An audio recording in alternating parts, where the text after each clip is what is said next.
I mean, the Lendard stuff, I didn't expect that at all. Like that to me was the big crazy thing of the chapter. I get there's a little bit of other nods and there's some stuff setting up, and I mean, I imagine it really is supposed to be the big focus considering, you know, the way that the chapter ends, but I didn't expect it going in. Like I knew Elsie and stuff was going to be involved, but I never really thought about her connection in this when it came to the deeper aspects of her backstory. I figured it would be somehow connected, but I didn't think it would be right now on Lendard. So that just gives us a big kind of a leap in where things go, but obviously a lot of detailed information in between that led to, you know, the big war between Elsie and Justice's groups, like their respective kingdoms.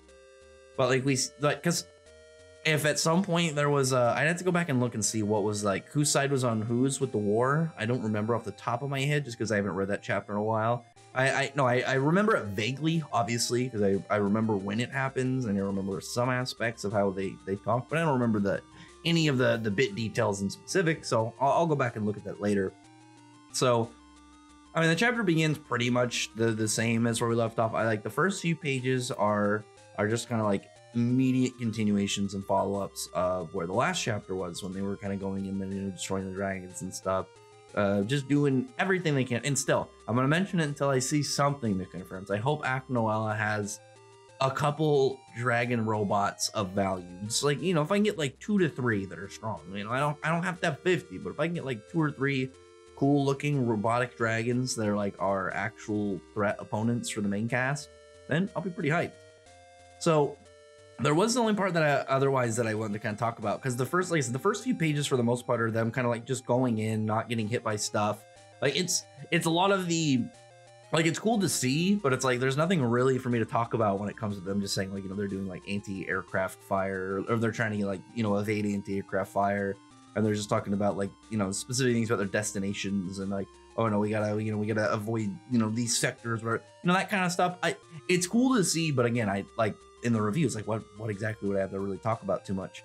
But with Rebecca, when she was getting down like closer, she was like getting pulled, and I'm guessing that has to do with Satan gravity, because Shiki's ability affects it, but we don't know if it's exclusively Shiki or if Ziggy is involved. And it makes me wonder, like, why Mishima never did anything with that in Shura, maybe to avoid this kind of like reveal. So like, because otherwise she would know, like, whatever's going on, that if, oh, it's Satan gravity, so it's like they would assume that Ziggy doing something would affect it.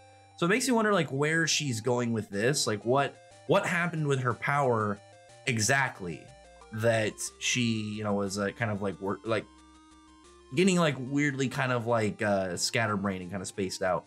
I would assume that Rebecca, she, like, it has to be either kind of like when she was getting pulled in by the gravity before, or like, did a Rebecca at a different point in time just time travel into Rebecca? I don't know. Like, there's a lot of, like, obviously very minute things that are, you know, only hinted at and not given to us. Shiki, though, at one point he's flying outside of his ship, because obviously gravity manipulation. I don't know why he doesn't do this more. Like, why does he really need the space fighter? I know I've said before, like, I don't really want Eden Zero characters that much to be, like, I want them to stay in the ships fight. I don't want to have, like, them flying around in space, like, just kind of like in their normal body battling. I would be only okay with it to a degree if like if Shiki pretty much had like a, you know, some form of helmet on to let him breathe, and then just did the rest using, you know, moving around with gravity manipulation, fighting with gravity manipulation or something like that. It doesn't have to happen. I like stuff like this. It's just cool, like him jumping out of there and obviously kind of just gliding down and doing his gravity thing to get to her. But it just makes you wonder. It's like, I get why other people have the ships, but it's like, why does Shiki need it? Why would Shiki really want to have it? I assume it would be easier for him to move with his power than with the ship. I guess with the ship though, you do have like the whole, like the ether link, whatever it's called, where you know, put your ether gear in it and like it enhances the ship based off your ether gear. I guess that is true, but I don't know. I was thinking, like, I guess actually I'll kind of like pull back a little bit, because I was like thinking about it. If Shiki got like a cool kind of like almost like a flight suit that he specifically wore in combat, and then like maybe it had some form of space helmet, I think that would be cool. But I feel like that would start to kind of like intrude onto Wise's stuff with his arsenal suit, just because like it's not like they all have like cool mech suits. He's the only one. So if like you give the main character who's already got his own stuff like a cool spacesuit like that, I feel like it would make Wise feel, it wouldn't ruin his spot, but it would just kind of like make his Arsenal suit a little less cool. I'd also assume that Shiki's would look cooler too, because you'd probably get stuff like also like his overdrive taking into like the form or the suit into consideration. You'd probably just like cooler horns, maybe a slight alteration to design, and like that I don't want. I'd prefer if Wise kind of kept that as like his thing. So I'll definitely actually pull back on that. I think it's cool that he's doing it. I don't really want him to do it in space because again, I don't want him to get anything that would hinder down on what Wise's kind of like themes and design is on. We do see a more like accurate to scale of Homura's mech, because the thing is, like, it was like 2 chapters ago we saw some of the robots, like the robot dragons, and they had stuff on their back that looked like kind of like buildings. So it's like, were these like giant dragons with kind of like cities on them, kind of like the belly will go or something? But no, it's not nearly that big. I was wondering about that too, because it was a little weird based off of the previous chapter, but I guess that was just, you know, people assuming kind of just based on what it looked like.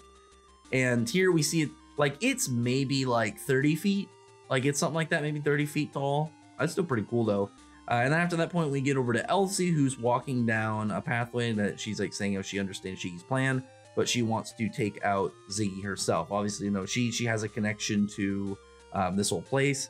I didn't really think about it when I first saw it, because she was looking, she saw the fountain where she talked to Justice when they were kids, and that's when she ran into Ziggy. And I don't think I was really thinking about her whole planet, because like I saw this part and I just saw fountain. I was like, oh, well, maybe she's thinking about it. But then obviously it's one of those things like the double take is like, okay, yeah, there's like ruins and everything. It's all beaten up. They have the same pattern. And then you get the whole reveal that, you know, her name is Elsie Le Lendard. So here we now have this battle, and I'm really kind of weird on this one. And this is the last thing I'll go over, because I saw the spoilers for this chapter, and I was like, oh, okay. Well, Elsie should be fine, because like even though she's about to battle Ziggy,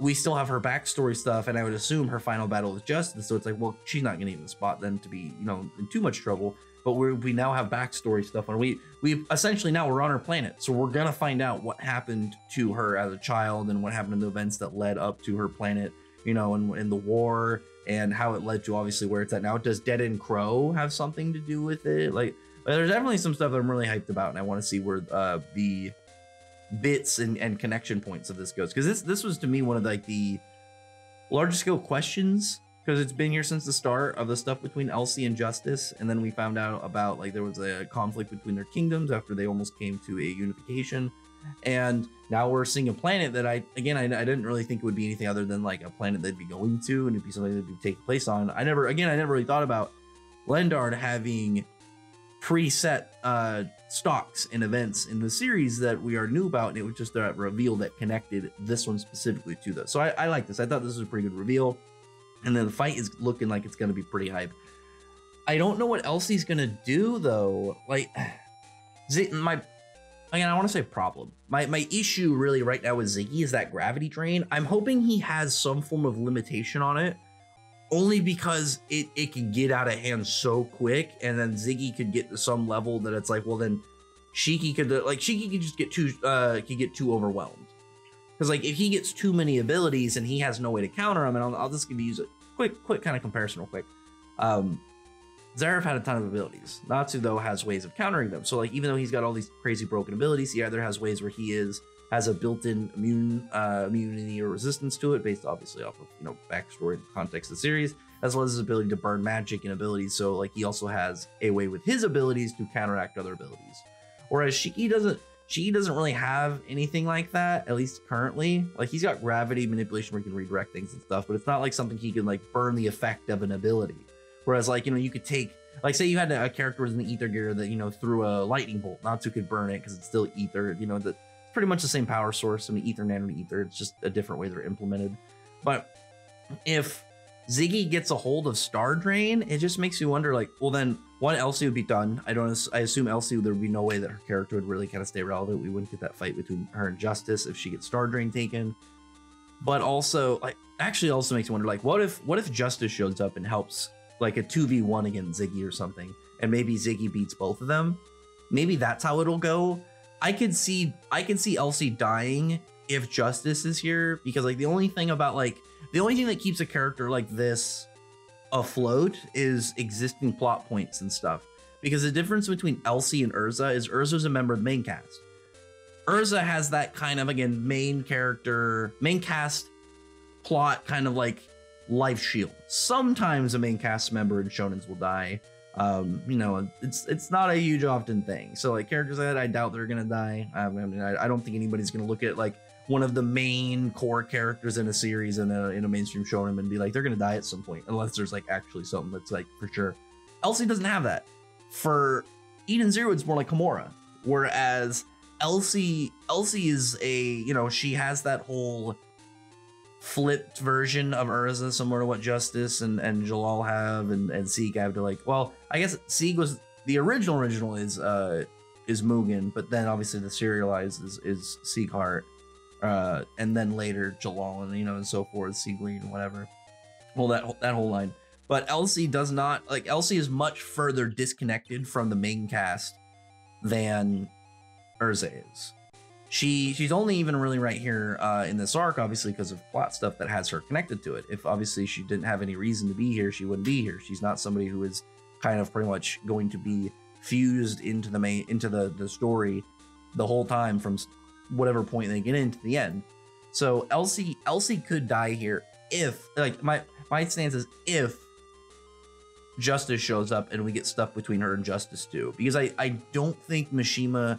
Well, the one thing I do not think Mishima should do, and I don't think he would do, is kill off Elsie before stuff with her confrontation and everything with Justice is further expanded on. Because it'd be really weird for Justice to not at least get that fight. Because with Elsie, even though like she also wants to fight Justice and kill him, Justice right now, he really doesn't have anything in the plot outside of the Elsie stuff, and then I guess a little bit of the Mora plotline with from Creed.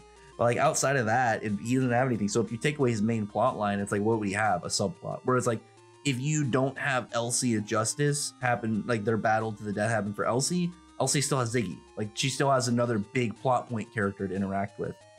So this is a pretty solid chapter. I like this. I like the plot twist with Elsie. I thought this was a really good setup. I really want to know like the events again that led to Lendard going from what looked like a really nice, peaceful planet to like this overly like constructed machine, bad guy world pretty much. Anyway, other than that, then comment below. Thumbs up the video, but friend, like button, subscribe button, check out my other videos. But that, appreciate it. Subscribe, and thank you all for listening. Bye.